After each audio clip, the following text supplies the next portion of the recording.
السلام عليكم ورحمة الله. اللهم صل على محمد وعلى آله وصحبه وسلم. النهاردة حتى لو ما عندكيش بيض، بإذن الله هتعملي بسكوتين جميلين جدا بعجينة واحدة، وهيطلعوا إن شاء الله هشين وجمال قوي.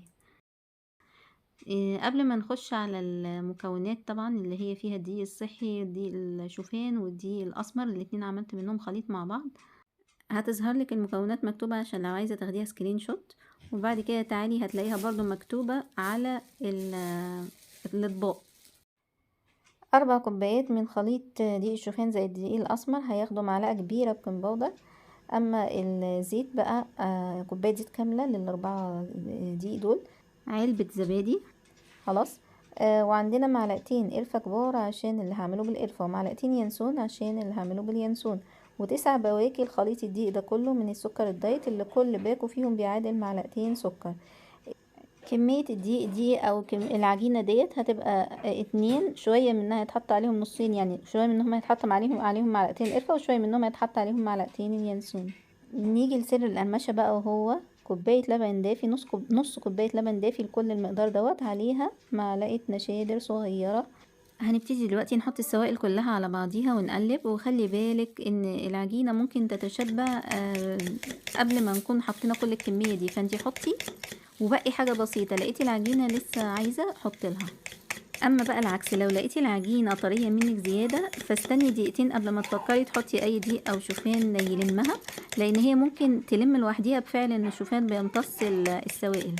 يلا بقى الخليط اللي احنا عملناه دوت هنصبه على وعاءين، الاولاني اللي فيه اليانسون ونص كمية الدقيق، والتاني على اللي فيه القرفة ونص كمية الدقيق. هعجن بس المها بسيط قوي كده، هلاقي العجينة بدأت تلم معايا بالشكل دوت. عجينة متماسكة، مش ناشفة قوي مش طرية قوي، اقدر امسكها واشكلها. انا بقى طريقتي بحطها جوه كيس، والكيس بفتحه بقى من الجناب زي ما انت شايفة كده، واجيب القالب بقى وابتدي اشكل مربعات، مدور، زي ما تحبي بقى، تخرميها تعمليها اي شكل زي بسكوت العيد كده زي ما تحبي. كنت ساعات احب ارققها قوي عشان تقرمش، لكن هقولك بقى هتقرمش ازاي ان شاء الله المرة.